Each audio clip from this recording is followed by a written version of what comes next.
Hey folks, before the video starts, please leave a like and subscribe to cheer me up. Make sure you are relaxed and enjoy today's stories.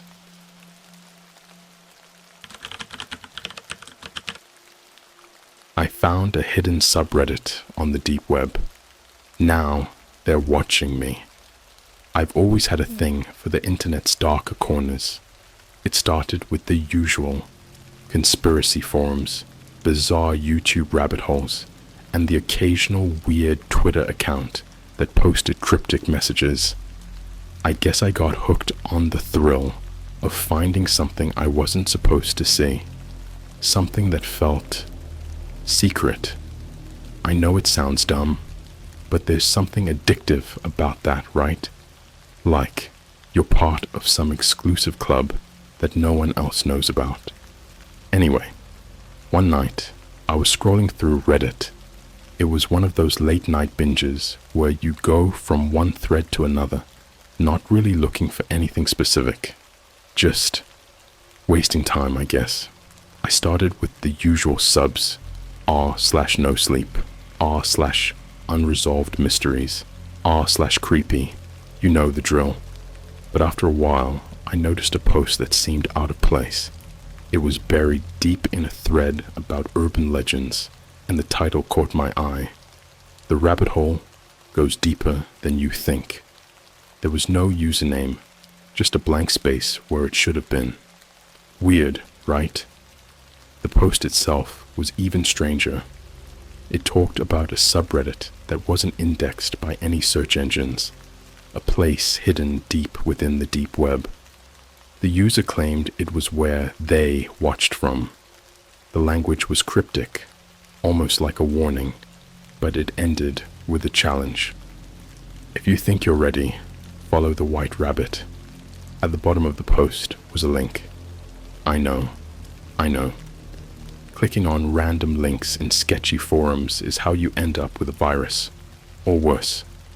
But something about it called to me. Maybe it was the mystery. Maybe just boredom, but before I could talk myself out of it, I clicked. My screen went black for a second, and my heart skipped a beat. I was about to yank the plug on my PC when it flickered back on, but instead of Reddit, I was staring at a blank page with a single line of text. Welcome to R/I watching you. The subreddit was completely empty. No posts, no users, nothing. Just that one sentence. It didn't even have the usual Reddit layout. There was no sidebar, no upvote buttons, just a black screen with that single line in the center. I figured it was some kind of prank, maybe a way to spook people like me who dig too deep into the weird parts of the internet. But as I was about to close the tab, a notification popped up. You've been subscribed to r/watching you. My cursor hovered over the unsubscribe button, but before I could click it, another message appeared. Too late. My heart was racing now, and I quickly tried to close the tab, but my browser froze. The screen went black again, and when it came back on, my webcam light blinked on. I remember feeling cold, like the room temperature had just dropped 20 degrees. A new message appeared on the screen. Now we're watching you too. I slammed my laptop shut, my hands shaking. I know it sounds stupid, but in that moment, I felt like someone was standing right behind me, staring at the back of my head. I turned around, half expecting to see something, but there was nothing there. I didn't sleep much that night. Every creak, every whisper of wind outside made me jump. I kept my laptop shut, and for the first time in years, I unplugged it before going to bed. The next morning, I tried to convince myself it was just a stupid prank, some hacker messing with people for kicks. But when I opened my laptop, the screen was still black, except for one new message. We're still watching. That's how it started. I didn't know it then, but I just opened a door that should have stayed closed. If I had any sense, I would have thrown my laptop out the window and walked away, but I didn't. Instead, I started digging deeper, trying to find out who or what was behind r/watching you. And that's when things got really weird. The days after that first encounter were tense, to say the least. I kept telling myself it was all a joke, just some elaborate troll with too much time on their hands. But the thought gnawed at me. What if it wasn't? I tried to go about my routine, but something felt off, like a low hum of unease that I couldn't shake. I started noticing things, little things that seemed off. My phone would buzz with notifications that disappeared before I could read them.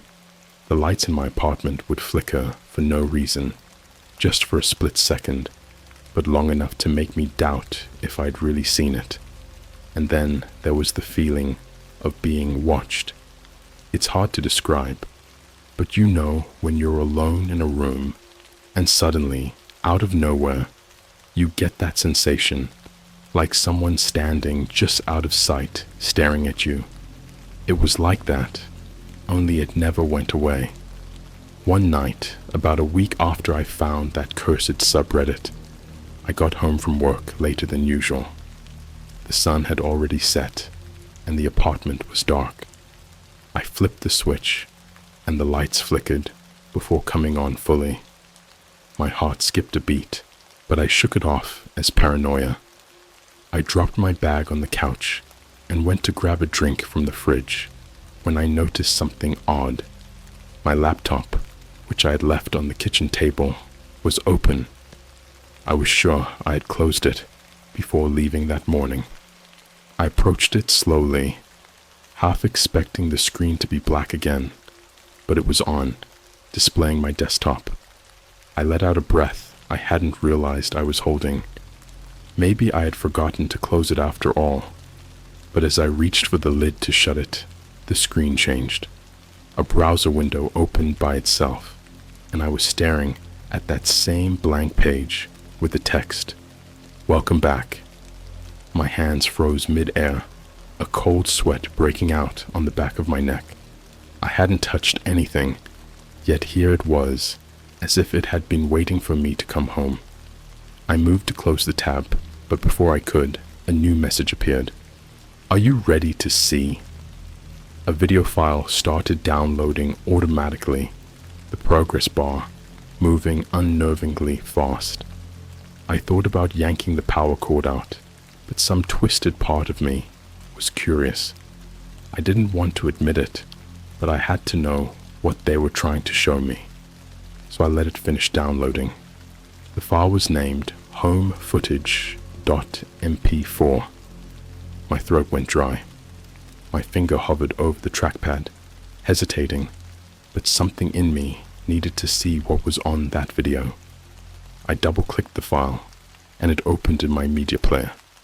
The screen went black, and for a few seconds, there was nothing but silence. Then, the video started. The footage was shaky, grainy, like it was recorded on an old phone. The camera moved down a hallway that looked eerily familiar. The walls, the floor, even the creaky old door at the end. It was my apartment. The realization hit me like a punch to the gut. The video was a recording of my place, taken while I was gone. I watched in horror as the camera moved from room to room, showing every detail of my apartment. My heart pounded in my chest as it reached the living room. There was my couch, my coffee table, even the blanket I'd tossed aside that morning. The camera lingered on it for a moment before it moved toward the kitchen. My breathing quickened as it approached the table where my laptop sat. But the worst part? As the camera turned to face the laptop, I saw something that made my blood run cold. There, in the corner of the frame, was a reflection in the screen. Not just any reflection. It was me. The me from that very moment, standing frozen, staring at the laptop with wide eyes. I stumbled back, nearly knocking over a chair.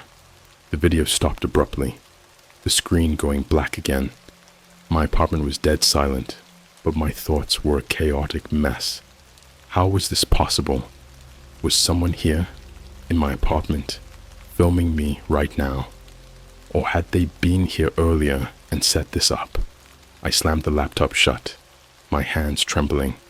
My mind raced with possibilities, none of them good. I ran to the front door, checked the locks. Everything was secure. I checked the windows, every possible entrance, but there was no sign of forced entry. But someone had been here. I was sure of it. Someone had been inside my home, watching me, recording me. The thought made my skin crawl. I felt exposed, vulnerable, in a way I had never felt before. I didn't sleep that night. I couldn't. Every time I closed my eyes, I saw that reflection in the screen, staring back at me like a ghost. The next morning, I packed a bag and left. I didn't have a plan, but I knew I couldn't stay in that apartment any longer. Not when whoever or whatever was behind our watching, you knew exactly where I lived. I checked into a hotel a few towns over, paying in cash to avoid leaving a trail. I thought maybe I could outrun whatever was happening, but deep down, I knew it wasn't that simple. Because the more I tried to forget, the more I could feel those eyes on me, watching, waiting for my next move. The hotel room was basic, clean but soulless, like it was designed to be forgotten as soon as you left. That suited me just fine. I wanted to be anywhere but home, and I wanted to be invisible. The first couple of nights were quiet. I kept to myself, didn't turn on my laptop, and tried to focus on anything other than the creeping paranoia that seemed to follow me. I tried watching TV, flipping through channels absent-mindedly, but everything felt distant, as if I were watching from behind a thick glass. I kept the curtains drawn, locked the door twice, and even wedged a chair under the handle at night. Maybe it was overkill, but I couldn't shake the feeling that I wasn't as alone as I wanted to be. But by the third day, the silence was driving me crazy. I hadn't touched my laptop since I'd arrived, but the longer I avoided it, the stronger the urge grew. It wasn't just curiosity. It was like an itch in my brain that I couldn't scratch. I kept thinking about that subreddit, about the message that had brought me here. Are you ready to see? I wasn't sure if I was ready, but the question gnawed at me. What were they trying to show me? What did they want from me? The question circled in my mind, tightening like a noose. By that evening, I couldn't take it anymore. I unzipped my bag and pulled out my laptop, my heart pounding as I opened the lid. The screen flickered to life, and for a moment, everything seemed normal. My desktop appeared, plain and unremarkable, just like it should have been. But as I stared at it, I noticed something out of place. There was a new folder on my desktop, one I hadn't put there. It was labeled simply, "Don't Look." I hesitated, my finger hovering over the trackpad. Every instinct screamed at me to shut the laptop, to walk away. But you know how it is with something like that. The more you're told not to look, the more you need to. I clicked on the folder, and inside were dozens of video files, each one labeled with a date. The most recent one was from the night before. My stomach twisted as I realized what this meant. Someone had been recording me again, even here, even now. I clicked on the latest file, my hands shaking as the video began to play. The screen showed my hotel room, just as it was, with the bed neatly made and my bag on the chair. The camera moved slowly, methodically, like it was documenting every inch of the space. Then it panned to the bathroom door. I felt a chill as I realized the door was open, just a crack, and I could see a sliver of the darkened room inside. The camera lingered on that spot for what felt like an eternity, then moved on, sweeping over the rest of the room. The video ended abruptly, but before I could process what I'd seen, the next video started automatically. This one was from earlier that morning, and it was almost identical to the first, except for one detail. The bathroom door was now fully closed. I paused the video, my heart hammering in my chest. I hadn't closed that door. I knew I hadn't, but here it was, caught on video, shut tight, like someone had been in there and didn't want to be seen. I swallowed hard, forcing myself to keep watching. The next video began, this one from the night I had arrived at the hotel. It showed the same methodical sweep of the room, but when the camera reached the bed, I saw something that made my blood run cold. There, lying on the bed, was me. I was fast asleep, completely unaware as the camera zoomed in on my face, capturing every detail of my peaceful slumber.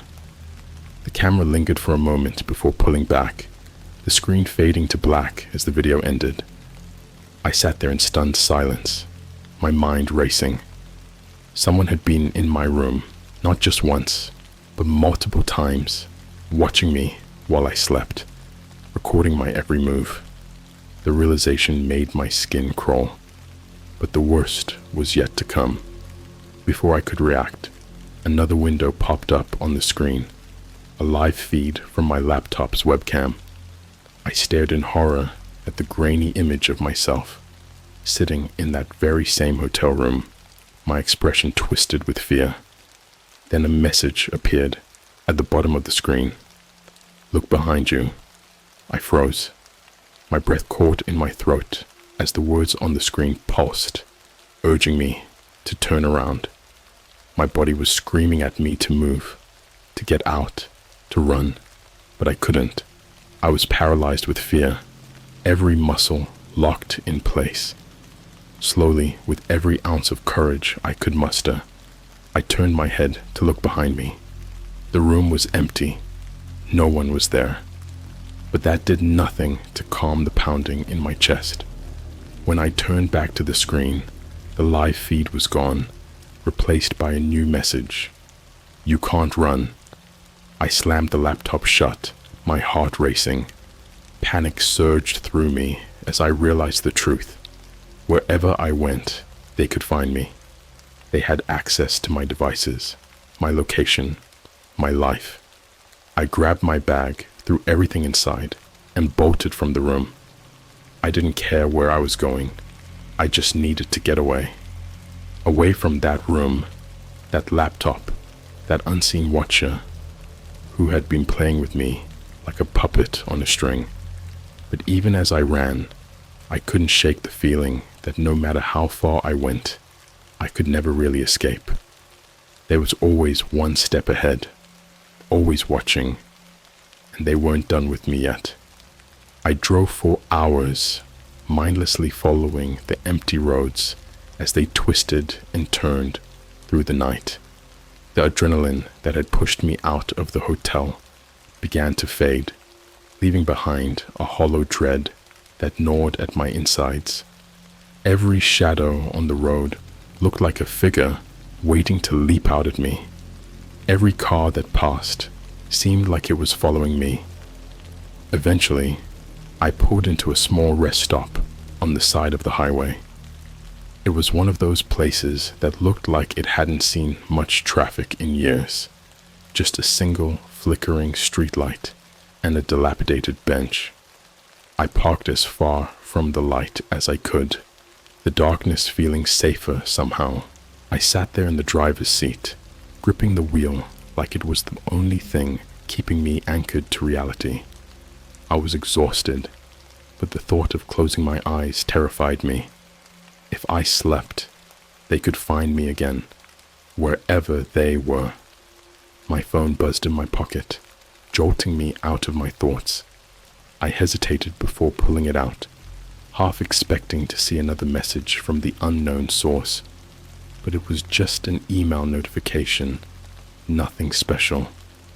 For a moment, I almost laughed at how paranoid I'd become. jumping at every little thing. But then I noticed something that made my heart sink. The email was from myself. The subject line read, "You need to stop." The body of the email was empty except for a single attachment labeled Final Warning.mp4. My thumb hovered over the screen, debating whether to open it. Part of me wanted to throw the phone out the window, to drive until I ran out of gas and never look back. But another part, the part that had led me down this rabbit hole in the first place, knew I had to see it. I had to know what they wanted. I opened the attachment and the video began to play. The footage was different this time. It wasn't grainy or shaky like before. It was crystal clear, as if it had been filmed on a high-end camera. The scene was a familiar one, a quiet suburban street, bathed in the orange glow of streetlights. It took me a moment to realize why it looked so familiar, because it was my parents' street. The camera zoomed in on their house, focusing on the front door. For a few seconds, nothing happened. Then, the door opened, and my mom stepped out. She looked directly at the camera, her face blank, as if she had no idea she was being filmed. She stood there for a long moment before turning and going back inside, the door closing softly behind her. The video cut to black, but before I could react, another scene appeared. This time, it was my dad, sitting in his favorite chair in the living room, reading a book. The camera zoomed in on him slowly, methodically, until his face filled the screen.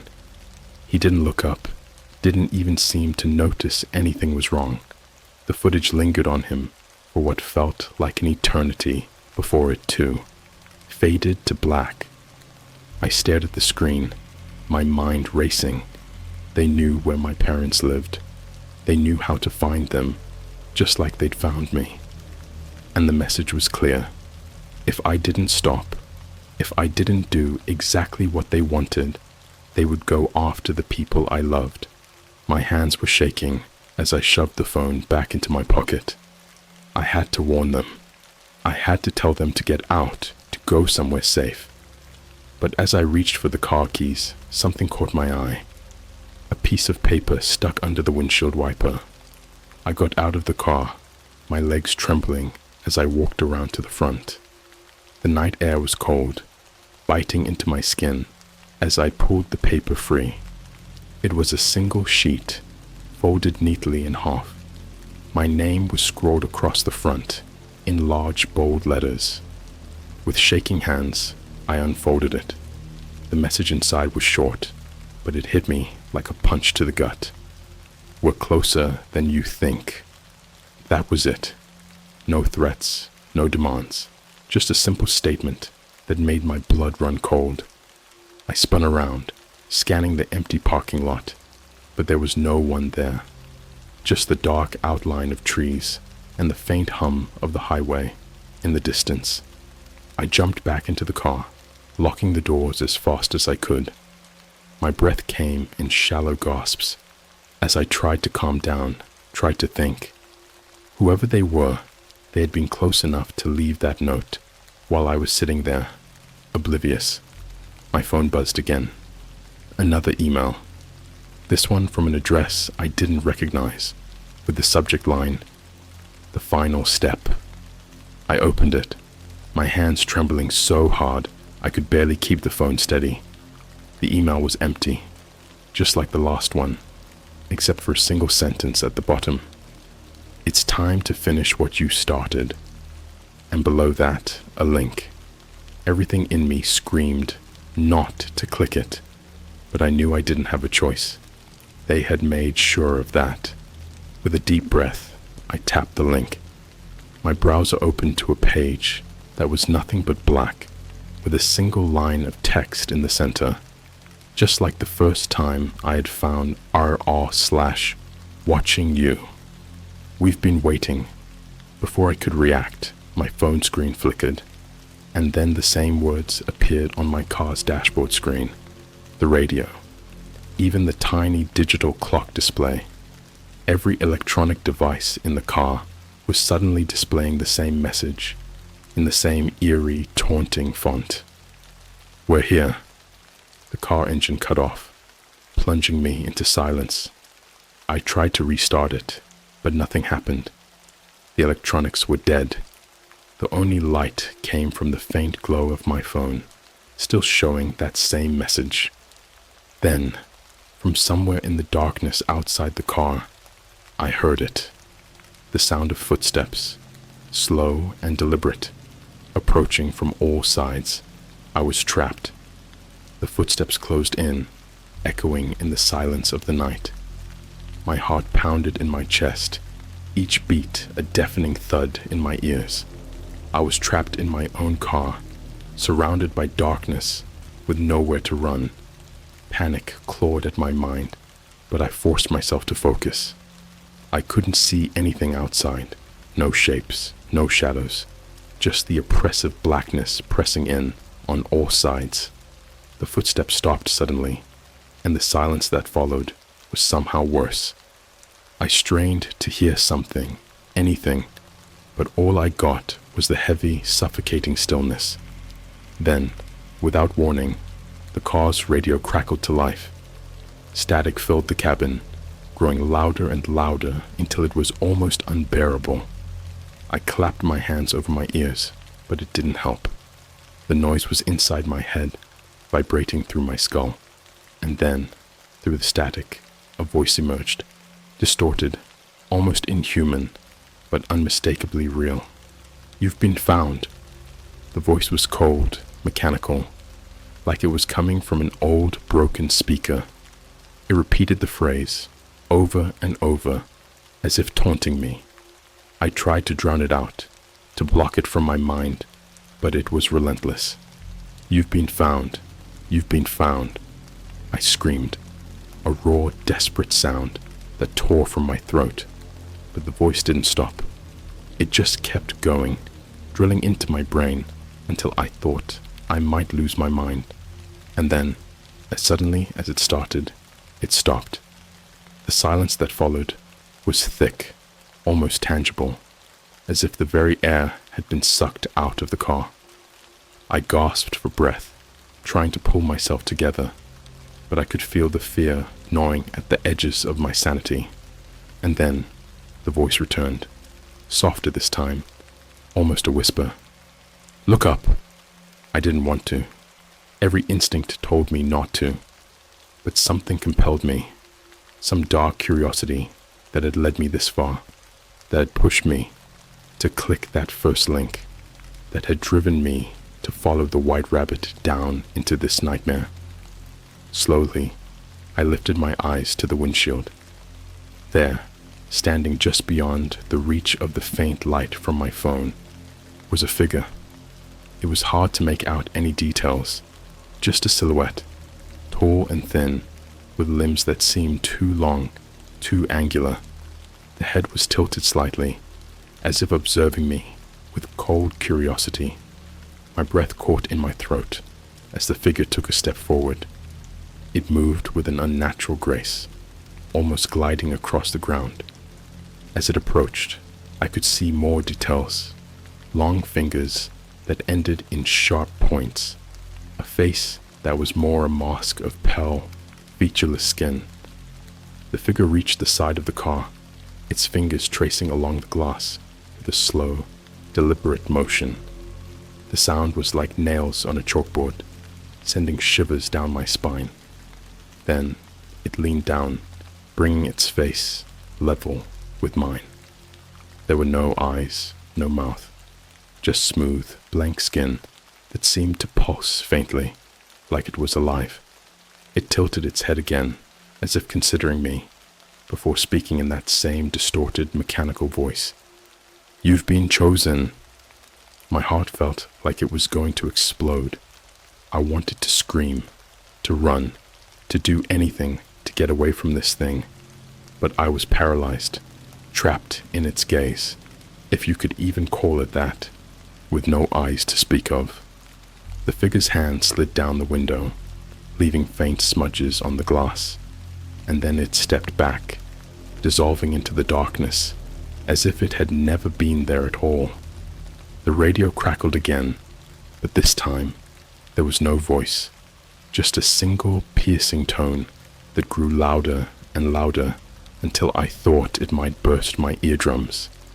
I pressed my hands over my ears again, but the sound drilled into my mind, pushing out everything else, until there was nothing left but that terrible, shrill noise. And then, just as I thought I couldn't take it anymore, the sound stopped. The car engine roared to life, the dashboard flickered back on, and the windshield wipers started up, scraping across the glass with a harsh, rhythmic sound. I was alone in the car again. The figure was gone, the voice was gone, and for a moment it was like none of it had happened, but the smudges on the window were still there, a stark reminder of what I'd just seen.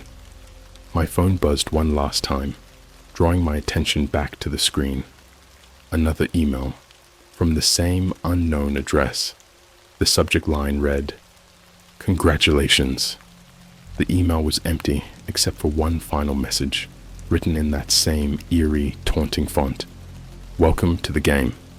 I stared at the screen, numb with shock. It was over, or at least I thought it was. But deep down, I knew this was just the beginning. I had no idea what kind of game I'd been dragged into, or who, or what was behind it. But one thing was clear. I was a part of it now, whether I liked it or not. And somewhere out there, in the dark corners of the internet, in the places where no one was supposed to go, they were still watching, waiting for my next move.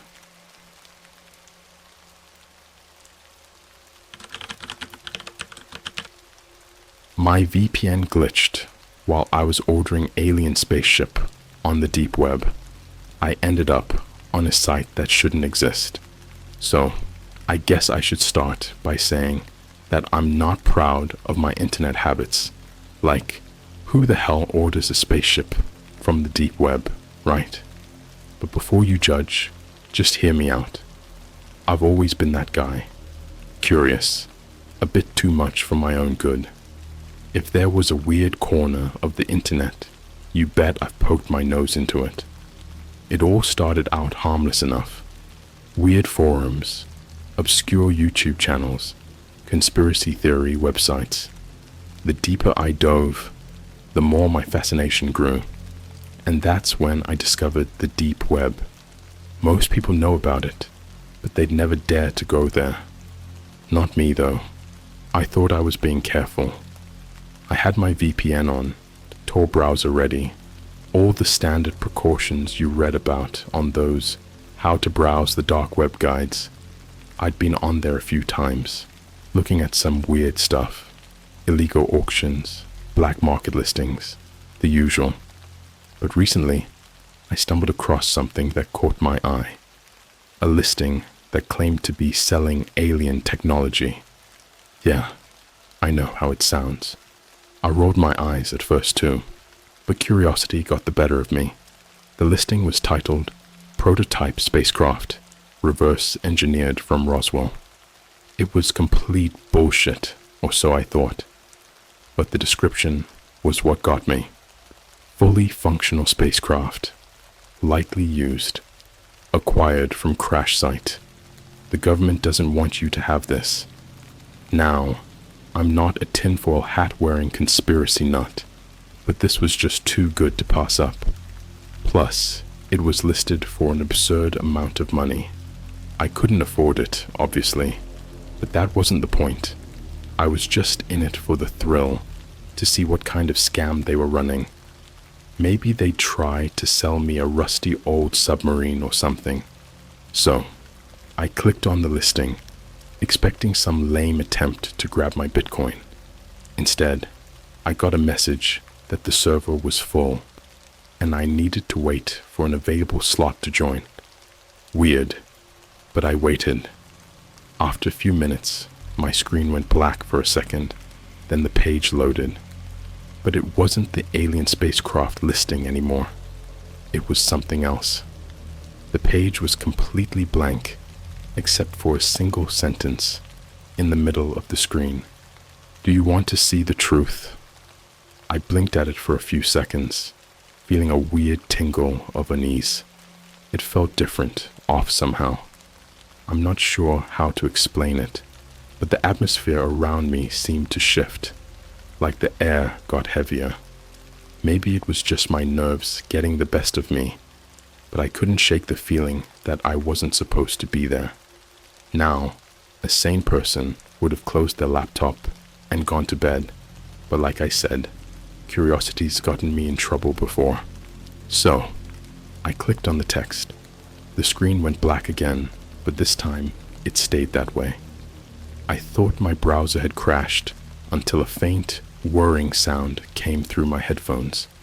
It was soft at first, like static, but it gradually got louder. Then the video feed started. It was a grainy black and white stream, like something out of an old security camera. The angle was weird, like it was being filmed from a corner of the room, pointed down at what looked like a metal table. The room itself was dark, with shadows crawling up the walls. I could barely make out the edges of the frame, but there was something unsettling about it, like the whole place was covered in grime. I should have closed the tab, but I couldn't look away. I watched as the camera slowly zoomed in on the table, revealing something lying on it. At first, I thought it was a body, but as the image sharpened, I realized it was a person, alive, but not moving. Their eyes were open, staring blankly at the ceiling. There was something unnatural about the way they were positioned, like they'd been arranged. I felt my stomach twist as the camera panned over their face. It was a man, middle-aged, with a blank expression that looked almost serene. But there was something wrong with his eyes, something that made my skin crawl. They weren't empty or glossy like you'd expect from someone in a coma. No, they were too focused, too alert. He was aware of something that wasn't in the room. Then the camera jerked, and the screen went black again. I sat there, heart pounding, waiting for something else to happen. But it didn't. The video ended as abruptly as it had started, leaving me staring at the blank screen. A message popped up a few seconds later. Thank you for your interest. We will contact you soon. My blood ran cold. I hadn't given any contact information, and I'd been using a VPN. There was no way they could trace me, right? But as I sat there in the darkness of my room, I couldn't shake the feeling that I had just crossed a line I couldn't uncross. I closed my laptop, feeling a sense of dread wash over me. That night, I didn't sleep. I couldn't shake the image of that man's eyes, the way they seemed to pierce right through the screen, staring at something only he could see. And then, the messages started. I didn't think they'd actually find me. I mean, how could they? I was careful, more careful than most. I'd read all the horror stories about people getting tracked, but I'd taken every precaution. So when I started getting the messages, I almost convinced myself it was some kind of elaborate prank. Almost. The first one came through my email. It was a throwaway account I'd set up specifically for my deep web browsing, something completely untraceable back to me. So when I saw the subject line, "Thank you for your interest," my stomach did a little flip. I hesitated for a long moment before clicking it open. The email was short, just a single sentence. "We see you." My heart skipped a beat. It was like someone had poured ice water down my spine. I stared at the screen, trying to convince myself it was a joke, some stupid troll messing with me. But deep down, I knew better. I deleted the email and shut my laptop, telling myself It was nothing, but the gnawing feeling in my gut didn't go away. I went about my day as normally as I could, but every time I glanced at my laptop, I felt that creeping sense of dread return. Later that night, as I was getting ready for bed, my phone buzzed. It was an unknown number. I wouldn't usually answer something like that, but curiosity got the better of me again. I picked up, but all I heard was static, at first. Then buried deep in the white noise, I heard something else, a whisper. It was faint, almost imperceptible, but there was no mistaking it. It was a voice, just barely audible over the hiss of static, repeating the same phrase over and over. "You shouldn't have looked." I hung up, heart pounding in my chest. My hands were trembling as I put the phone down. I could still hear the whispering in my head, like it had wormed its way into my brain. Every time I closed my eyes, I could see that man from the video, lying on that metal table, eyes wide open, staring at something beyond the ceiling. Sleep didn't come easy that night. When I finally did drift off, my dreams were plagued by shadowy figures and that same relentless whisper, "You shouldn't have looked." The next day, things got worse. I tried to ignore it, tried to go about my life as usual, but I couldn't escape the feeling that I was being watched. It was like an itch at the back of my mind, growing stronger with every passing hour. Around midday, I received another email. This one was different. No subject line, no message, just a single attachment, a photo. Against my better judgment, I opened it. The image loaded slowly, like my internet connection was being throttled. As the pixels filled in, my breath caught in my throat. It was a picture of my bedroom, taken from the corner of the room, just like the camera angle in the video I'd watched. But that wasn't the worst part. In the photo, I was lying in bed, eyes open, staring at the ceiling, just like the man in the video. I didn't remember taking the picture, didn't remember even being awake. But there I was, caught in a moment that I had no memory of. I felt my mouth go dry as I stared at the screen, unable to tear my eyes away. There was something deeply wrong with the image. It wasn't just that it was a picture of me, taken without my knowledge. It was the way I looked in it. My expression was vacant, my eyes hollow, like I was there but not really there. It reminded me too much of that man on the table. I shut my laptop, heart racing, and ran to my bedroom. I stood in the doorway, staring at the spot where the camera had to have been, but there was nothing there. No camera, no evidence that anyone had been in my room. I didn't know what to do. Panic gripped me, and I felt like I was losing my mind. I wanted to call someone, anyone, but who would believe me? I could barely believe it myself. It felt like a nightmare, but I knew I was wide awake. For the rest of the day, I couldn't shake the feeling of being watched. Every shadow seemed deeper, every creak of the floorboards sharper. By evening, I was a wreck. My hands wouldn't stop shaking, and I kept checking my phone, expecting another call or message, but nothing came. Finally, as night fell, I did the only thing that made sense at the time. I tried to go back to the site. Maybe if I could find it again, I could figure out what was going on. I opened my laptop, started up Tor, and retraced my steps. But no matter how many times I searched, I couldn't find the listing. It was like it had never existed. Frustrated and more than a little scared, I started searching for anything, any clue about what was happening. I trawled through forums, old posts, anything that might give me a hint. Hours passed, but I found nothing. Just as I was about to give up, I received another email. My heart nearly stopped when I saw the sender. No reply at deepweb.org. The subject line was simple: Last Chance. I clicked it open, hands trembling. The message was brief. Meet us. Midnight. We'll show you. Beneath the text was an address. Somewhere local, not too far from where I lived. I stared at it, unsure of what to do. Every instinct told me to ignore it, to shut everything down and run. But then I thought about the photo, the whispers, and that man lying on the table. What if this was my only chance to figure out what was happening?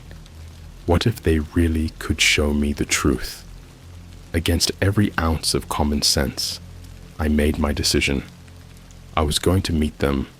The address they sent me was a warehouse on the outskirts of town, the kind of place you wouldn't give a second glance if you drove by it.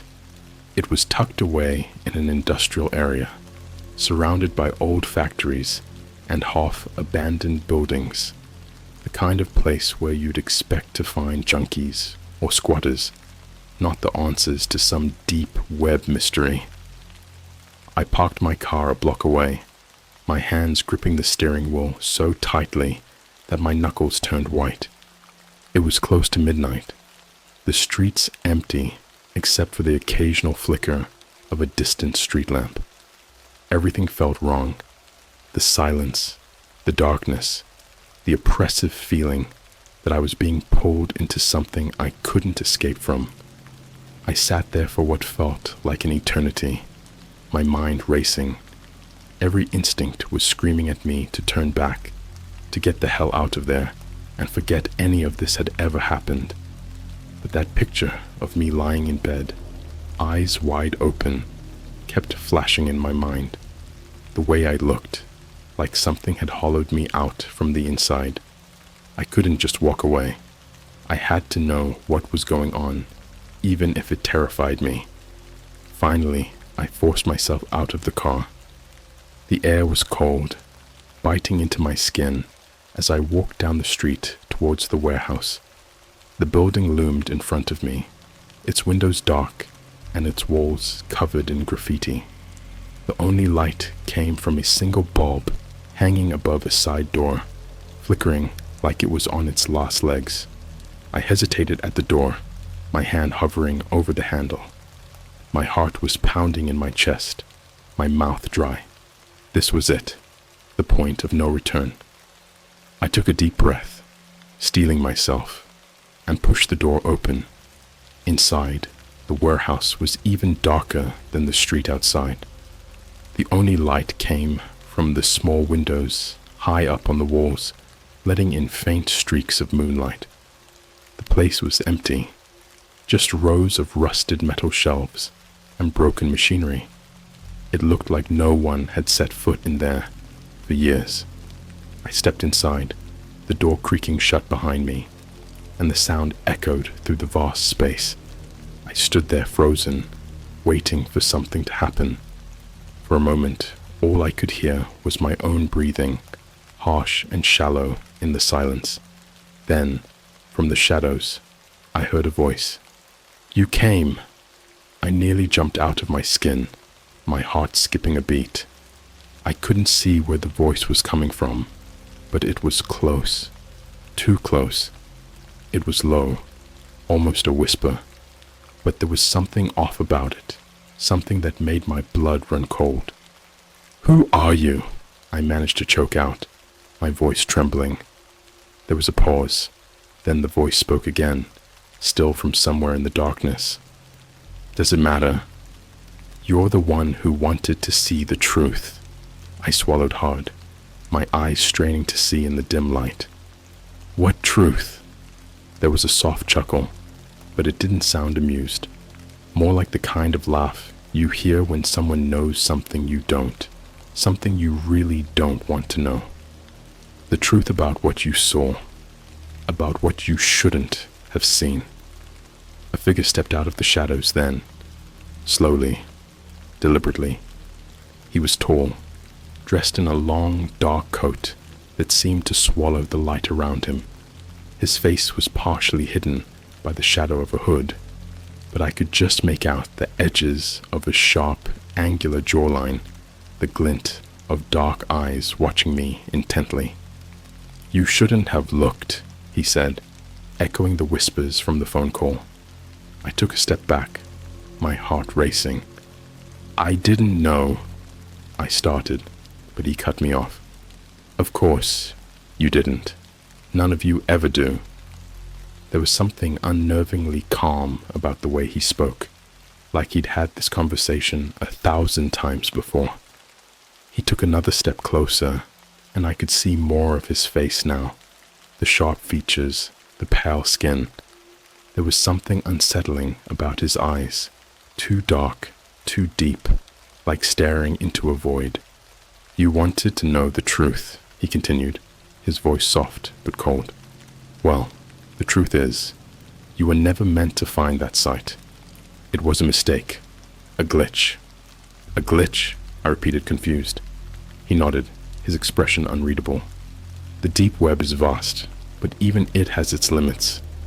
What you stumbled upon was never meant for human eyes. It's a doorway of sorts, a crack between worlds." My stomach twisted at his words, a deep, primal fear taking root inside me. "What do you mean, between worlds?" His eyes seemed to pierce through me, and for a moment, I felt like I was standing on the edge of an abyss, staring down into something endless and incomprehensible. "There are things out there, beyond our understanding," he said quietly. "Things that should never be seen, never be known. The video you watched, it wasn't just a recording. It was a window into somewhere else, somewhere you were never meant to look." I felt like I was going to be sick. My head was spinning, my thoughts a jumbled mess. "But why me? Why did I see it?" He shrugged, as if the answer was obvious. "Because you were curious. Because you couldn't resist. That's how it always starts. But once you've seen it, it's too late. The doorway is open, and it's only a matter of time before they find you." My breath caught in my throat. "They?" He didn't answer, but the look in his eyes said it all. Something was coming for me, something from beyond that crack between worlds, and there was nothing I could do to stop it. I felt a wave of cold dread wash over me, my body trembling uncontrollably. "What do I do?" I whispered, barely able to get the words out. He stared at me for a long moment, his expression unreadable. Then he spoke, his voice low and somber. "Pray." Before I could react, the lights in the warehouse flickered, then went out completely. I was plunged into darkness, and for a moment, I couldn't see anything, couldn't hear anything but the sound of my own ragged breathing. When the lights flickered back on, he was gone. I stood there, alone in the empty warehouse, my mind reeling. The weight of his words pressed down on me, suffocating, crushing. I didn't know what to do, where to go. All I knew was that something was coming for me, something that wasn't supposed to exist, and it was already too late to stop it. The drive back home was a blur. My hands were shaking so badly, I could barely keep the car on the road. Every time I glanced in the rearview mirror, I half expected to see something, someone following me. But the streets were empty, deserted, just like the warehouse had been. It felt like the world had hollowed out around me, leaving me alone in a vacuum of silence and fear. When I finally pulled into my driveway, I sat in the car for a long time, trying to steady my breathing. The house loomed in front of me, dark and uninviting. It didn't feel like home anymore, more like a tomb. I could barely bring myself to step out of the car, but staying out there in the darkness didn't feel any safer. I hurried inside, locking the door behind me. My mind was racing, replaying everything that had happened, everything the man had said. A doorway between worlds. A crack in reality. Things that shouldn't exist. And they were coming for me. I checked all the windows, drew the curtains, turned on every light in the house. But no matter what I did, I couldn't shake the feeling that I was being watched. Every shadow seemed to stretch and twist. Every creak of the floorboards sent a jolt of fear through me. It felt like the walls were closing in, like the house itself was turning against me. My phone buzzed, startling me so badly I nearly dropped it. I grabbed it with trembling hands, hoping it was someone, anyone, who could help. But when I looked at the screen, my heart sank. It was another email, this time from an address that was just a string of random letters and numbers. The subject line read, "The window is open." I didn't want to open it, but my hands moved on their own, driven by some terrible compulsion. The message was brief, just a few words that chilled me to the bone. "They're here." The moment I read it, I heard a noise from upstairs, a soft, muffled sound, like something heavy being dragged across the floor. My blood ran cold. I was supposed to be alone in the house, but that sound, it was too real, too close. I grabbed the nearest thing I could find for a weapon, a kitchen knife, and started up the stairs, each step feeling like it was taking me closer to the edge of some unspeakable horror. The hallway was dark, the air thick and stifling. I could feel the weight of the darkness pressing down on me, suffocating me. The noise came again, this time from the direction of my bedroom. I moved slowly, carefully, every nerve in my body on high alert. The door to my room was slightly ajar, just a sliver of darkness visible through the crack. My heart was pounding so hard, I thought it might burst out of my chest. I pushed the door open, knife at the ready. The room was empty, just as I'd left it. But something was off. The air felt wrong, thick with a sense of malevolence that made my skin crawl. And then I saw it. The mirror on the wall. It wasn't reflecting the room. Instead, it showed something else. Something impossible. It was like looking into another world, a twisted, dark version of my bedroom. The walls were cracked and decayed, the furniture rotting, and in the reflection, standing in the center of the room, was a figure. It was me, but not me. The reflection showed a distorted version of myself, standing there with a twisted grin on its face, its eyes wide and empty. Its skin was pale, almost translucent, veins visible just beneath the surface. It stared at me through the mirror, its grin widening as I took a step closer. I couldn't move, couldn't breathe. My mind was screaming at me to look away, to run, but I was frozen, trapped in its gaze. The figure in the mirror raised its hand, and I watched in horror as it slowly pressed its palm against the glass. The surface of the mirror rippled, like water disturbed by a stone, and I felt a cold, clammy sensation against my own hand. I looked down and saw that my hand was moving on its own, mirroring the figure's actions. I tried to pull away, but it was like my body wasn't mine anymore, like I was a puppet being controlled by something else. The figure's grin widened, its eyes glinting with malice, and then it started to push, its hand pressing harder against the glass, as if it was trying to break through. I could feel the pressure against my own hand, the cold seeping into my bones. The mirror began to crack, thin lines spiderwebbing out from where the figure's hand was. I could hear the glass groaning under the strain, feel the tension in the air as reality itself seemed to bend and warp around me. With a surge of adrenaline, I yanked my hand away, stumbling back. The mirror shattered, pieces of glass exploding outward, but instead of falling to the floor, They hung in the air, suspended in a moment of impossible stillness.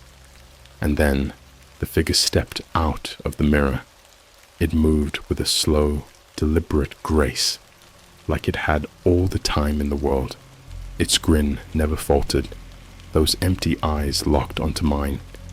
I tried to scream, tried to run, but my legs wouldn't obey.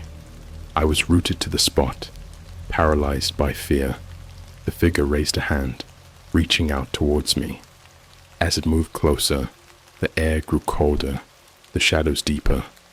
I could feel its presence, a dark, oppressive force that seemed to drain the life out of everything it touched. In that moment, I knew this wasn't just some hallucination, some trick of the mind. This was real. The doorway was open, and something had come through, something that shouldn't exist. The figure's hand was inches from my face when the lights flickered, then went out completely.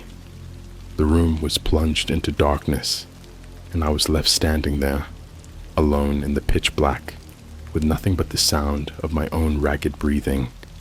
I could feel it in the darkness, its presence looming over me, close enough that I could feel its icy breath on my skin. And then, just when I thought I couldn't take it anymore, it whispered in my ear, its voice like a blade slicing through the darkness. "You shouldn't have looked."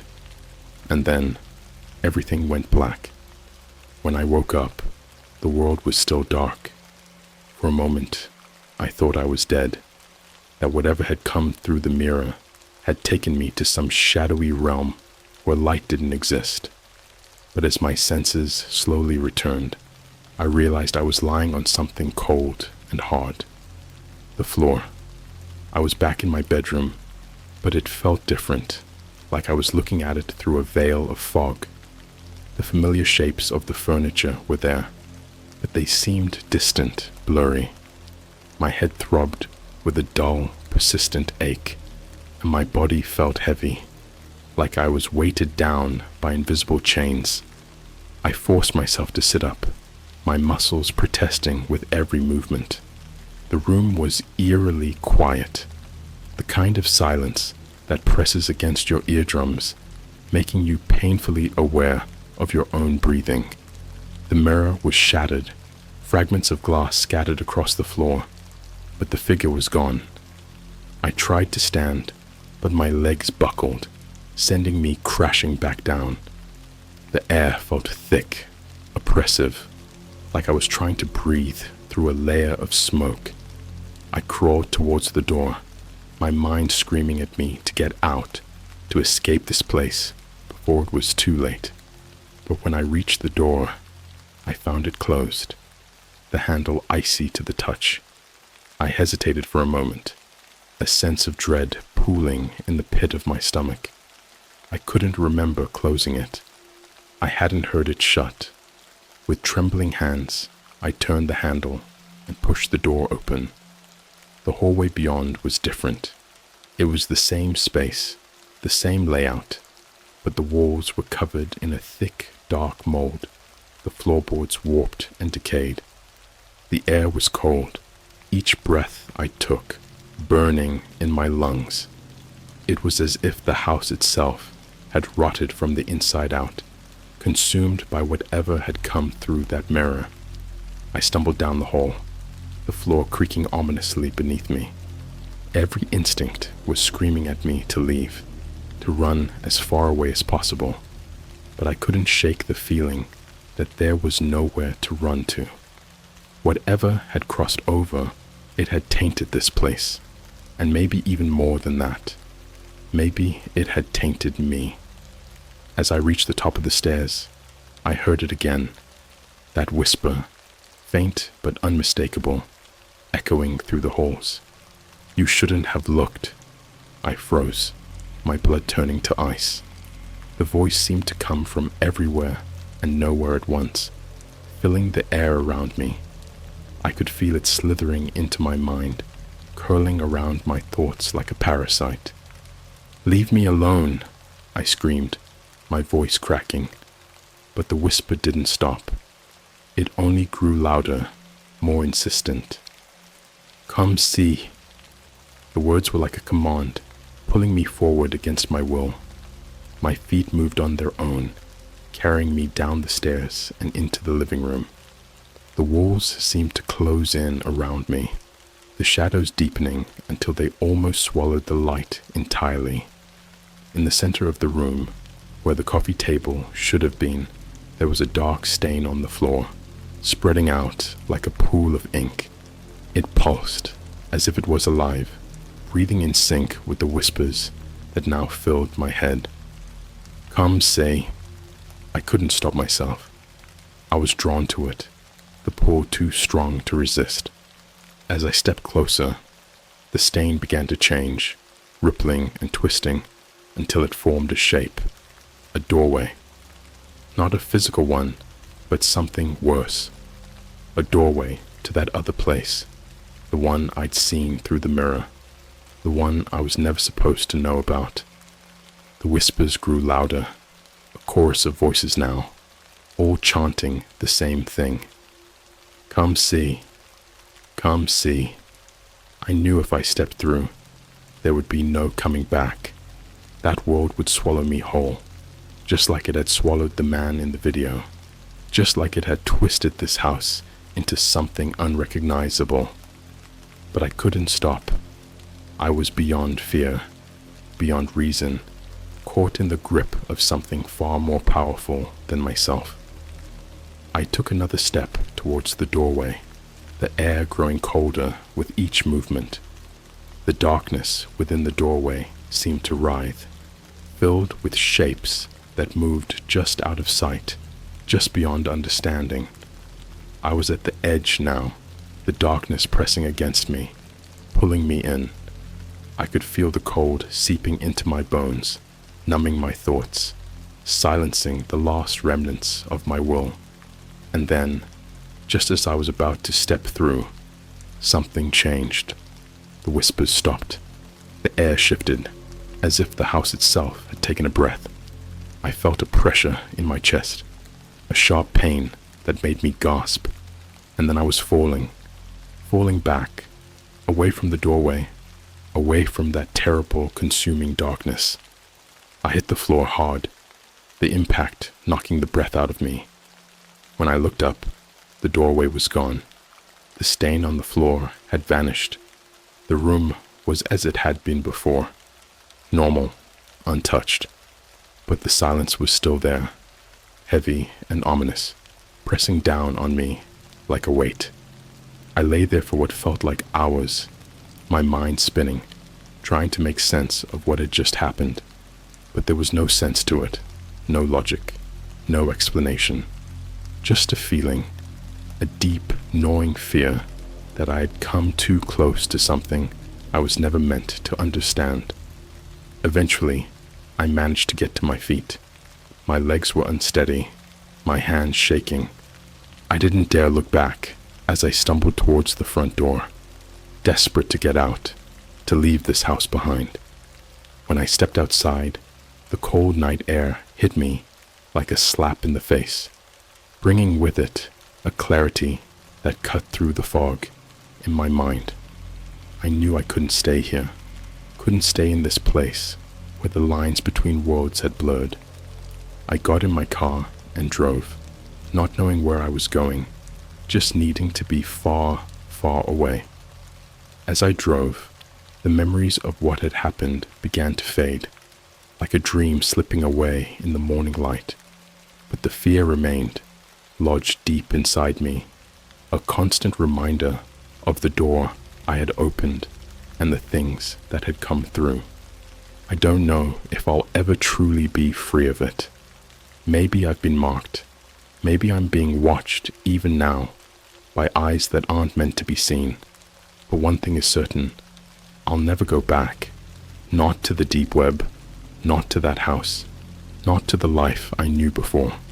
Because once you've seen the other side, there's no going back. And now, I live every day with the knowledge that the door is still open, somewhere, and whatever is on the other side is waiting for me to look again.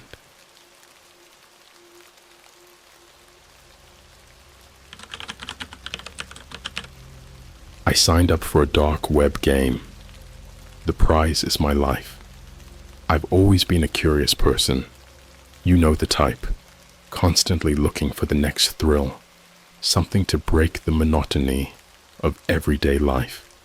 I've tried everything from skydiving to urban exploration, but none of it ever quite scratched the itch. Maybe that's why I started poking around in the dark corners of the internet. At first, it was just for fun, reading horror stories, watching creepy videos, the usual. But then I stumbled onto something different, something I probably shouldn't have. It all started on a random Tuesday night. I was lying in bed, scrolling through Reddit like I usually do before going to sleep. I'd been following some threads about the deep web, nothing too intense, just people sharing their experiences, mostly exaggerated, I assumed. But one post caught my eye. It was short, just a few lines, but it stood out because of how simple it was. If you're bored and looking for a real thrill, check out this link, but be warned, it's not for the faint of heart. There was a link underneath the text, unassuming and plain, with a string of random characters that meant nothing to me. The post had no upvotes, no comments. It was like it was invisible to everyone else, but something about it gnawed at me. I told myself it was probably just a dumb prank, some troll trying to mess with people. But that little voice in my head, the one that always pushed me to do the stupidest things, whispered, "What if it's real?" I knew better. I really did. But the boredom had been creeping up on me for weeks. Life had become this endless loop of work, sleep, repeat. I needed something new, something exciting. So I copied the link and opened up Tor, the browser I'd only ever used to read dark web horror stories, stories that now seemed like child's play compared to what I was about to experience. The site loaded slowly, the screen staying black for what felt like an eternity before a single line of text appeared. "Welcome to the game." That was it. No flashy graphics, no creepy music. Just those 4 words. I stared at the screen, my heart pounding in my chest. It felt ridiculous, getting so worked up over something so simple. But I couldn't shake the feeling that I was about to cross a line I couldn't uncross. Then a new message popped up. "Enter your email to begin." I hesitated, my fingers hovering over the keyboard. I should have closed the window, deleted the link, and forgotten the whole thing. But my curiosity, damn my curiosity, won out. I typed in my burner email, the one I used for junk and spam, and hit enter. The screen flickered, and another line of text appeared. "Check your email for instructions." I sat there for a moment, my heart still racing. What was I doing? This was insane, but I was in too deep now. I switched over to my email, half expecting to find nothing. Instead, there it was, an email with no subject line, no sender information, just a single attachment. I clicked on it without thinking, the screen going black again before a video began to play. The video was grainy, like it had been shot on an old camcorder. The scene was dark, lit only by the faint glow of a computer screen. I could just make out a figure sitting in front of it, their face obscured by a shadow. They didn't move, didn't speak, just sat there for what felt like minutes. I was about to close the video when the figure finally leaned forward, their face still hidden. A voice crackled through the speakers, distorted and low, like it was being filtered through a dozen different effects. "Congratulations, player. You've been selected for the game. There are no rules. There is only survival. If you want to live, you'll follow the instructions we send you. If you don't, Well, let's just say you won't be bored anymore. The video cut off abruptly, the screen going black once more. I sat there in stunned silence, my mind racing. This had to be a joke. A sick joke, but a joke nonetheless. I closed my laptop, trying to shake off the unease settling in my gut. I told myself I wouldn't think about it anymore. It was over. But then my phone buzzed. I glanced down at it and my blood ran cold. There was a new text message from an unknown number. I almost didn't want to open it, but my fingers moved on their own, tapping the screen. The message was short, just like the post that had started this whole mess. Welcome to the game. Your first task is simple. Go to the old train station at midnight, alone. I stared at the message, my mind reeling. The old train station was on the outskirts of the town, abandoned for years. It was a popular spot for thrill seekers and urban explorers, but it had a bad reputation. People said it was haunted, that strange things happened there at night. I'd never been, and I'd never wanted to go. But now, I didn't have a choice. I'd signed up for this. I had to see it through, or at least, that's what I told myself. As I grabbed my jacket and headed out into the night, my heart pounding with a mix of fear and excitement. I had no idea what I was getting myself into. The walk to the old train station felt like it took forever. The streets were eerily quiet, the kind of quiet that makes you feel like you're the only person left in the world. It was a little past 11:30 when I left my apartment, the chill of the night air biting at my skin. I had my phone gripped tightly in my hand, the message still open on the screen, as if I needed it to remind me that this was real. As I walked, I couldn't help but replay the video in my mind. That voice, low, distorted, like it had been pulled from some old horror movie, kept echoing in my head. There is only survival. What did that even mean? Was this some kind of prank? Some twisted game orchestrated by a bunch of bored hackers? The rational part of me wanted to believe that, but there was something about the whole thing that didn't feel like a joke. There was something sinister lurking just beneath the surface. The train station was on the outskirts of town, about a 30-minute walk from my apartment. It had been abandoned for years, ever since the city had built a new station closer to the downtown area. The place had a reputation. People said it was haunted, that strange things happened there at night. Some said they'd seen figures in the windows, shadows that moved on their own. Others claimed they heard whispers, voices that seemed to come from nowhere. I had never been brave, or stupid, enough to check it out for myself, but I'd heard the stories. Everyone had. But now, as I approached the old crumbling building, those stories felt a lot more real. The station loomed in the distance, a dark, hulking shape against the night sky. The streetlights barely reached this far out, casting long, flickering shadows that seemed to dance across the cracked pavement. As I got closer, I could make out the details, the broken windows, the graffiti-covered walls, the rusted metal gates that had once kept the place secure. The entrance was wide open, the old wooden doors hanging crooked on their hinges. I hesitated, my breath visible in the cold night air. The message had been clear. Midnight. Alone. I glanced at my phone again. 11:57 p.m. 3 minutes to go. I forced myself to take a step forward, then another. My footsteps echoed in the stillness, every crunch of gravel under my boots making me flinch. The station was silent, but it was the kind of silence that felt heavy, like the air itself was waiting for something to happen. I pushed open the door, wincing at the loud creak it made. Inside, the station was even darker than I expected. The windows were boarded up, and the only light came from a few scattered holes in the roof, where the moonlight barely managed to seep through.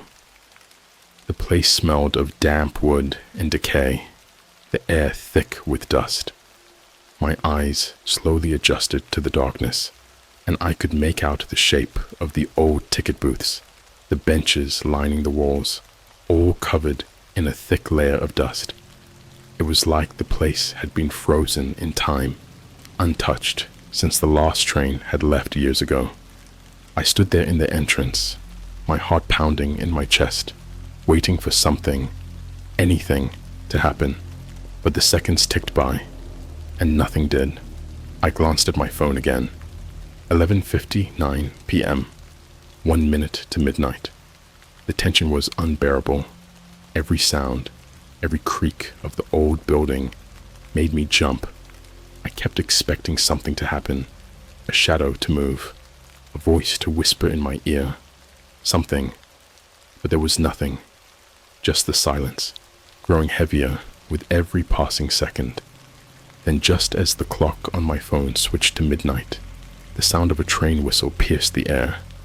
It was faint at first, distant, like it was coming from miles away, but it grew louder, closer, until it felt like the train was right on top of me. The floor beneath my feet began to rumble, the sound of metal grinding against metal, filling the station. It was deafening, overwhelming, like the whole building was about to collapse. But there was no train. The tracks outside were empty, the platform deserted. The sound was everywhere, but there was nothing to see, nothing to explain it. And then, as suddenly as it had started, the noise stopped. The silence that followed was even worse.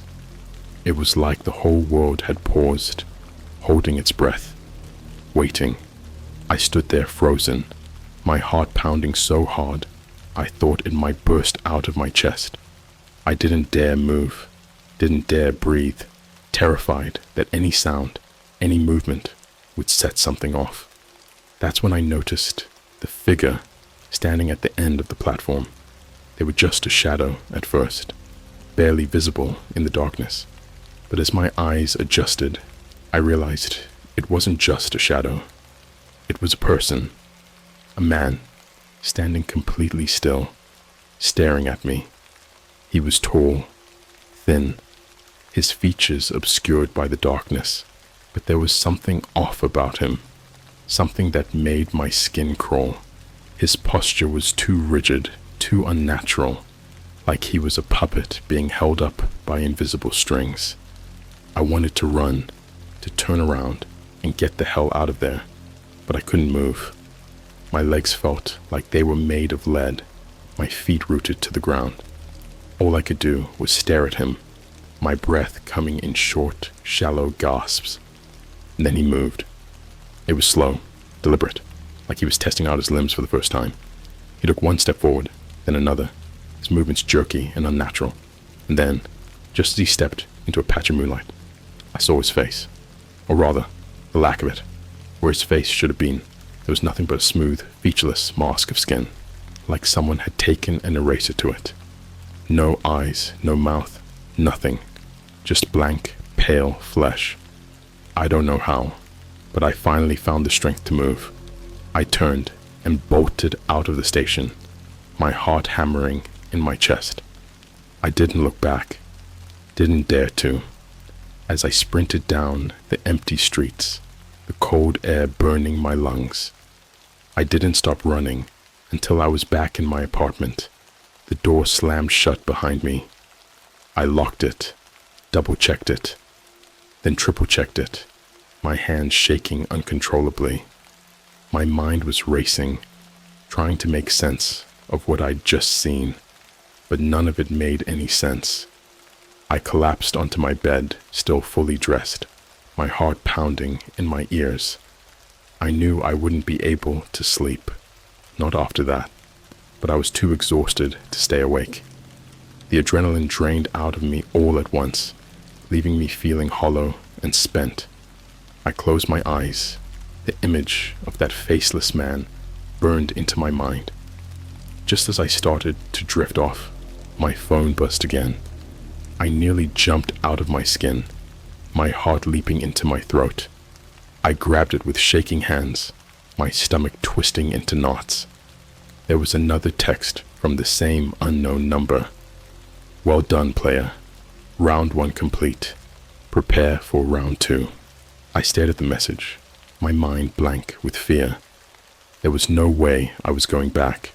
No way. But deep down, I knew it wasn't up to me anymore. I was in the game now. And the game wasn't over. I didn't sleep that night. I couldn't. Every time I closed my eyes, I saw that faceless figure standing at the edge of the platform, the memory of his eerie, unnatural movements playing on a loop in my mind. I lay there in the dark, my heart racing, my mind spiraling into a pit of fear and confusion. What had I gotten myself into? Who or what was behind this game? The morning light did little to calm my nerves. My apartment, usually a safe haven, felt oppressive, the walls closing in around me. Every noise, every creak of the building set me on edge. I kept glancing at my phone, half expecting another message to pop up, but the screen remained blank. By the time the sun was fully up, I couldn't take it anymore. I had to get out, clear my head, figure out what to do next. I grabbed my jacket and headed out, my thoughts a tangled mess of fear and uncertainty. The streets were busy, people going about their day as if nothing had happened. I envied them, their ignorance, their blissful unawareness of the darkness that lurked just beneath the surface of this normal, everyday life. I walked aimlessly for what felt like hours, trying to shake the feeling that I was being watched, that at any moment I'd see that faceless figure again, standing in the crowd, waiting. I found myself at a small coffee shop, one I'd never been to before. It was quiet, almost empty, and I welcomed the solitude. I ordered a coffee, my hand still shaking, as I paid the barista and took a seat in the corner, trying to gather my thoughts. What was this game? Was it just some elaborate prank, or was it something more sinister? And if it was a game, what were the rules? Was there a way to quit, to back out before things got worse? I didn't have any answers, and that terrified me more than anything. I was halfway through my coffee when my phone buzzed again. The sound cut through the silence like a knife, and I nearly knocked my cup over in my rush to grab it. My heart sank as I saw the same unknown number flash on the screen. With a deep breath, I opened the message. Round 2 begins now. Check your email for instructions. I stared at the words, a cold dread settling in the pit of my stomach. I didn't want to do this. I didn't want to be a part of this sick game anymore. But what choice did I have? I had no idea who was behind it. No idea what they were capable of. For all I knew, they were watching me right now, waiting to see what I'd do. I opened my email with trembling hands, my heart pounding in my chest. There it was, another message with no subject, no sender, just a single line of text and an attachment. This is round 2. Follow the instructions carefully. Failure to comply will result in termination from the game. The attachment was a PDF file. I hesitated for a moment, then clicked on it, my stomach churning with dread. The document opened, revealing a set of detailed instructions, more elaborate than the last time. Round 2, the Red Door location, 23rd and Maple Time, 10 p.m. Objective: enter the building at the specified location. You will find a red door on the 3rd floor. Open it. Do not hesitate. Do not look back. Inside, you will find a key. Take it. Leave immediately. failure to retrieve the key will result in disqualification from the game. The document ended with a simple warning. This is not a test. Do not deviate from the instructions. Your life depends on it. I read through the instructions again, my mind racing. 23rd and Maple. I knew that area. It was a run-down part of town, full of abandoned buildings and empty lots. Not the kind of place you'd want to be after dark. The thought of going there, of stepping into one of those decaying, forgotten buildings, sent a wave of fear through me. But I knew I had no choice.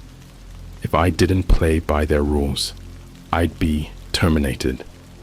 And after what I'd seen at the train station, I had no doubt they could make that happen.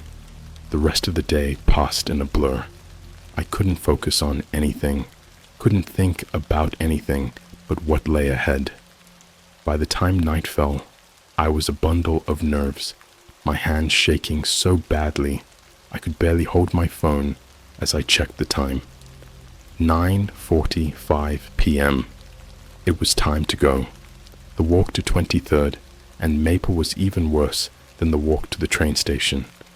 The streets were darker here, the buildings looming like silent sentinels, their windows shattered and empty.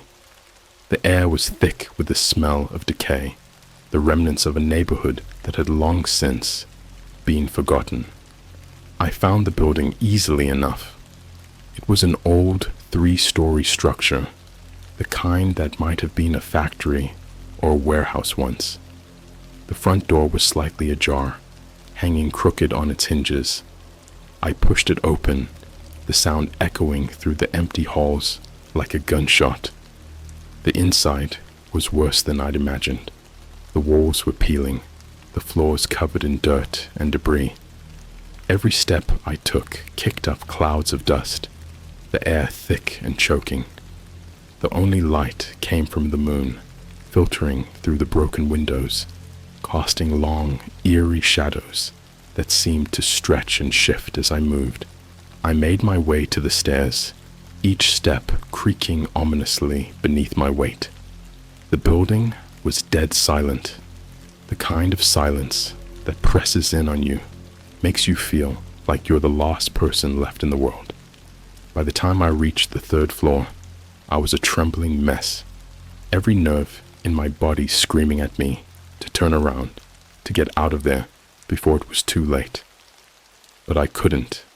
The game had me now, and I had to see it through. The hallway on the 3rd floor was long and narrow, the doors on either side warped and splintered with age. I walked slowly, my heart pounding in my chest, my breath coming in shallow gasps. And then I saw it, the red door, standing out starkly against the decaying walls. I approached it with a sense of dread, every instinct telling me to turn back, to run. But I couldn't. I reached out, my hand trembling as I gripped the rusted handle. For a moment I hesitated, fear paralyzing me. But then I remembered the instructions. Do not hesitate. Do not look back. I turned the handle and pushed the door open. The room beyond was dark, the only light coming from a single bare bulb hanging from the ceiling. The walls were lined with shelves, each one filled with boxes, jars, and other unidentifiable objects. But my attention was drawn to the center of the room, where a small table stood. On the table was a key. It was old, the metal tarnished and dull, but there was something about it that made my skin crawl. I stepped forward, my eyes locked on the key, my heart pounding in my ears. I reached out, my hand trembling, and grabbed it. The moment my fingers closed around the key, the door slammed shut behind me. I spun around, my heart leaping into my throat. The door was closed, the room suddenly feeling much smaller, much darker. I could hear my own breathing, loud and ragged in the silence, my pulse pounding in my ears. For a moment, I was frozen, fear gripping me like a vice. Then, slowly, I backed away from the table, the key clenched tightly in my hand. I reached the door and tried the handle, half expecting it to be locked, but it turned easily. I pulled the door open and bolted out into the hallway, not daring to look back.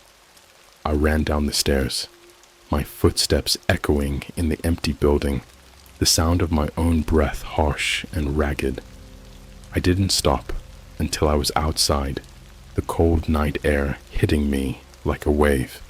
I kept running, the building fading into the darkness behind me, the key still clutched in my hand. I didn't stop until I was back at my apartment, the door locked behind me, my back pressed against it. As I tried to catch my breath, I slid down to the floor, the key slipping from my fingers, my mind racing. What was this key for? What was the purpose of all this? And more importantly, what was going to happen in round 3? I didn't have answers. All I had was the growing fear that I was in way over my head, that I had started something I couldn't stop.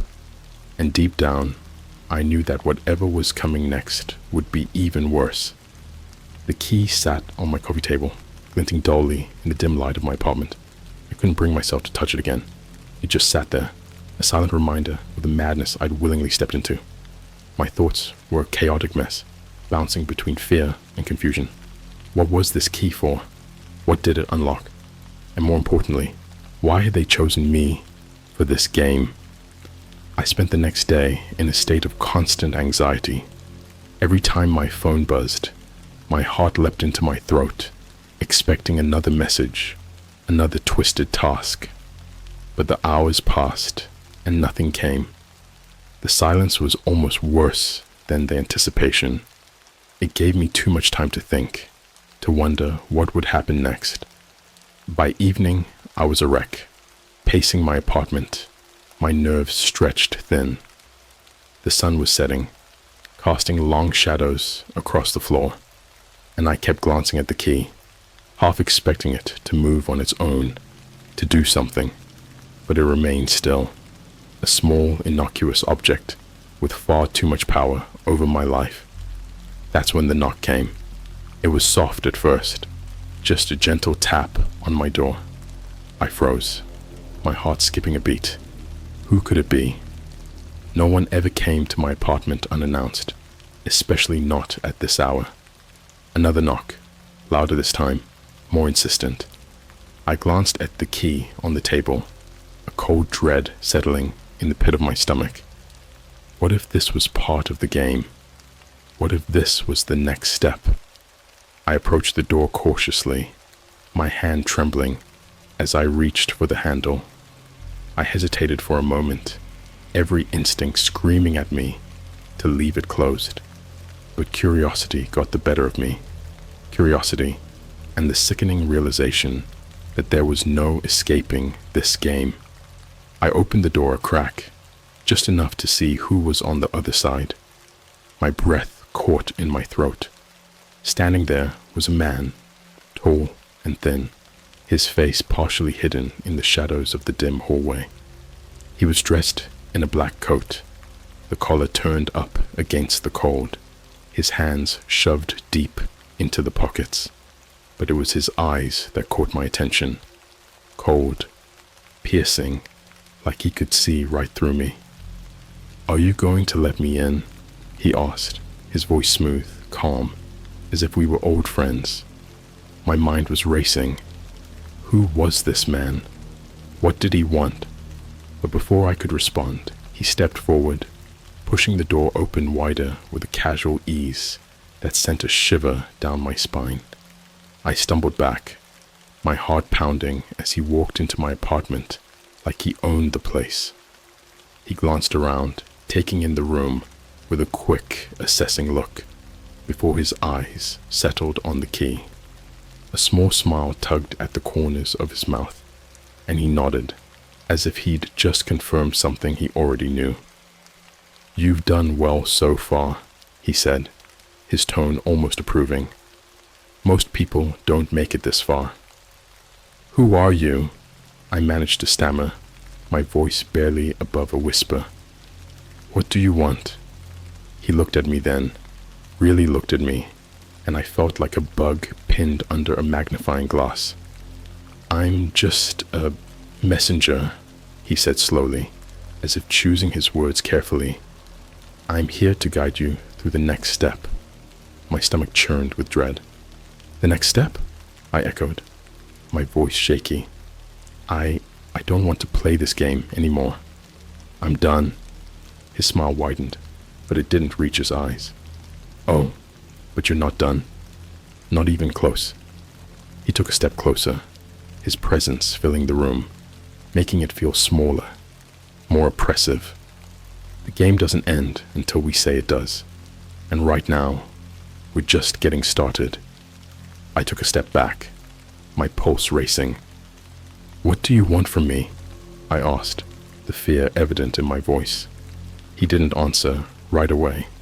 Instead, he walked over to the coffee table and picked up the key, turning it over in his hands, examining it like it was a precious artifact. "This key," he said, almost to himself, "is your ticket to the next level. But it's not just any key. It's special, unique." He looked up at me, his gaze piercing. "It unlocks a door, a very specific door. And behind that door, well, let's just say you'll find out soon enough." I shook my head, backing away from him. "I don't want any part of this," I said, my voice trembling. "Just leave me alone." His expression darkened, the smile fading from his lips. "You don't have a choice," he said coldly. "You signed up for this. You agreed to play, and now you have to see it through." I opened my mouth to protest, to plead, but he cut me off with a sharp gesture. "Enough," he snapped, his tone icy. "You're in the game now, whether you like it or not. The only way out is to finish it." He tossed the key back onto the table, the metal clinking softly as it landed. "The door you're looking for is in a building on the outskirts of town," he said, his voice returning to that calm, almost soothing tone. "An old hotel. The address will be sent to you shortly. You have until midnight to find it, unlock the door, and complete the next task." I stared at him, my mind reeling. "And if I don't?" I asked, dreading the answer. He tilted his head slightly, as if considering the question. "If you don't," he said slowly, "then the game will end, and so will you." The words hung in the air, heavy with finality. My throat went dry, and I could feel my heart pounding in my chest, each beat a drum of fear. This was no longer just a game. It was a matter of life and death. He turned to leave, his movements smooth and deliberate. But before he stepped out the door, he paused, glancing back at me over his shoulder. "One more thing," he said, his voice taking on a more sinister edge. "Whatever you do, don't trust anyone, not even yourself." With that, he slipped out the door, leaving me standing there, my mind racing, my body trembling with fear. I stood in the silence of my apartment, trying to process everything that had just happened, but it felt like the ground had been ripped out from under me. My phone buzzed, jolting me back to reality. I glanced at the screen, and there it was, the address, sent from the same unknown number as before. The old hotel, another location, another task, and this time the stakes were higher than ever.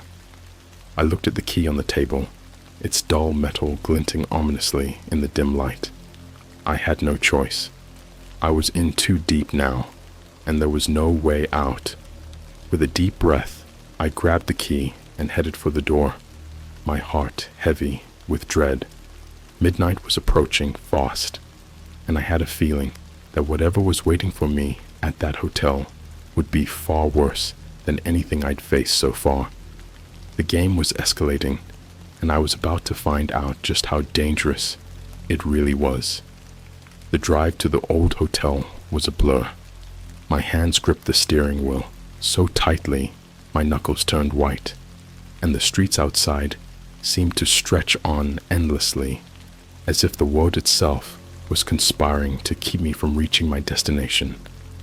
The address led me to the outskirts of town, where the city's lights faded into darkness and the buildings became fewer, more decrepit. When I finally arrived, the hotel loomed ahead like a decaying giant, its windows dark and lifeless, the facade crumbling from years of neglect. The sign above the entrance was faded, the letters barely legible, but I could just make out the name, the Holloway. I'd never heard of it before, and I doubted many others had either. It was the kind of place that people forgot about, abandoned to rot in the shadows. The air was thick with the smell of damp earth and mildew, and the only sound was the distant hum of the highway, a reminder of the world that still existed beyond this place. I parked the car and sat there for a moment, staring at the building, my heart pounding in my chest. The key felt heavy in my pocket, a constant reminder of the task ahead. I didn't want to go inside. Every fiber of my being screamed at me to turn around, to leave this place behind and never look back. But I knew it wasn't that simple. The game had me now, and there was no escape. Not until I saw this through. With a deep breath, I stepped out of the car and approached the entrance. The door was slightly ajar, just like the ones before, and I pushed it open with a creak that echoed through the empty lobby. Inside, the air was thick with dust, and the once grand interior had been reduced to ruins. The floor was littered with debris, the walls covered in mold and grime. A staircase spiraled up into the darkness, its steps worn and uneven. I hesitated at the bottom of the stairs, my pulse racing. The man's words echoed in my mind.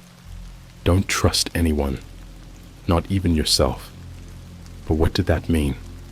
Was it just another mind game, another way to mess with me? Or was there something more to it? I didn't have time to dwell on it. Midnight was approaching, and I had to find the door. I started up the stairs, each step creaking beneath my weight.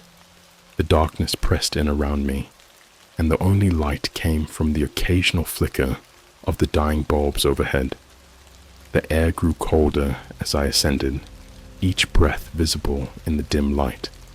I couldn't shake the feeling that I was being watched, that something was lurking in the shadows, waiting. When I reached the third floor, the hallway stretched out before me, long and narrow, just like in the building with the red door. But this time, there were no other doors, no rooms, just a single path leading to a solitary door at the very end. It was painted black, almost blending into the darkness, and as I approached, I could see the faint outline of something carved into the wood, a symbol, an intricate, twisted design that made my skin crawl just looking at it. I couldn't place it, couldn't understand what it meant, but I knew it wasn't something good. The key in my pocket seemed to grow colder, the metal biting into my skin, as if urging me forward. I reached the door, my heart hammering in my chest. This was it, the final step. I pulled the key from my pocket, my hands trembling as I inserted it into the lock. For a moment, I hesitated, fear clawing at my insides. But I knew I couldn't stop now. I had to see this through, no matter what was waiting on the other side. I turned the key, and the lock clicked open with a sound that echoed through the empty hallway. The door swung open slowly, revealing a darkness so deep it felt like it could swallow me whole. I couldn't see anything inside, couldn't hear anything, but there was something about that darkness, something that felt alive, malevolent. I took a step forward, crossing the threshold, and the door slammed shut behind me. plunging me into complete darkness. Panic surged through me, and I reached out, feeling for the door, but it was gone. The walls, the floor, everything had disappeared. I was standing in a void, an endless expanse of nothingness. Then, a light appeared. It was faint at first, a small pinprick in the distance, but it grew brighter, closer, until it was right in front of me, illuminating the figure that had appeared out of the darkness. It was the man from my apartment, the same cold, piercing eyes staring back at me, but this time there was something different about him. His face was twisted into a cruel smile, and his eyes, those cold, dead eyes, seemed to bore into my soul. "Welcome, player," he said, his voice echoing around me, coming from all directions at once. "You've made it to the final round." I tried to speak, to ask what was happening, but my voice caught in my throat. The air was thick, suffocating, and I could barely breathe. "This is where the game ends," he continued, taking a step closer. "But before it does, there's one last thing you need to do." I shook my head, panic gripping me. "I don't want to play anymore," I managed to choke out. "Please, just let me go." His smile widened, a cold, merciless expression. "There's no going back now. You've come too far." He reached into his coat and pulled out something small, something that glinted in the dim light. It was another key. But this one was different. It was sleek, modern, with a polished surface that reflected the light in a way that made it look almost alive. "This key," he said, holding it up, "will unlock the door to your freedom. But first, you have to make a choice." He stepped back, and the darkness around us seemed to shift, to ripple like water. Suddenly, 2 doors appeared in the void, identical in every way, except for the symbols carved into them.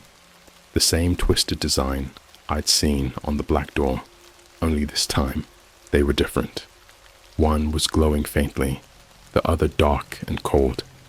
"Behind one of these doors," the man said, "is your way out, your freedom, but behind the other—" He trailed off, his smile growing darker.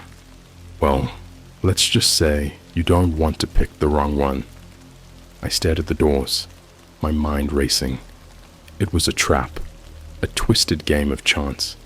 I could feel it in my bones, but I had no idea which door to choose, no clue what lay behind either one.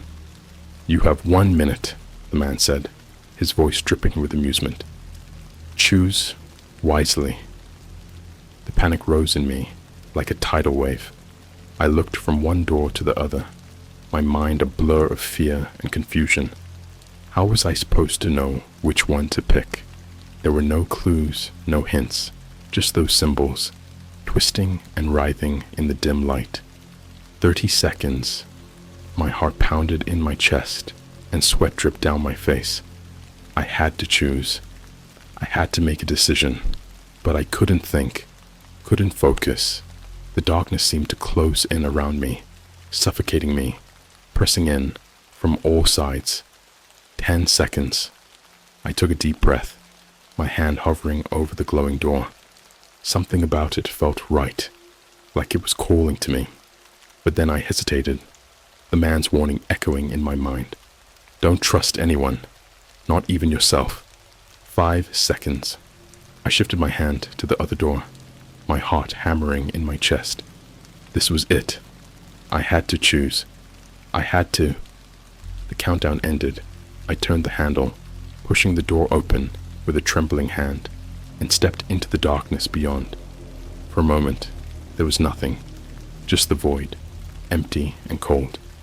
Then slowly, the darkness began to lift, and I found myself standing in my apartment, the familiar surroundings feeling foreign and strange after everything I'd been through. I spun around, expecting to see the door, the man, something, but there was nothing, just the familiar walls of my living room, the soft hum of the refrigerator in the kitchen, the faint glow of the streetlights outside the window. It was as if nothing had happened, as if the past few days had been nothing more than a nightmare. But then I noticed something different. On the table, where the key had been, there was a note. It was written in neat, precise handwriting, the same handwriting I'd seen in the emails, the instructions. I picked it up, my hands trembling, and read the words, "Congratulations, player. You've won the game. But remember, the game never truly ends. We'll be watching." My blood ran cold. I dropped the note, backing away from the table, my heart pounding in my chest. The game wasn't over. It was never over. And somewhere, out there in the darkness, they were still watching.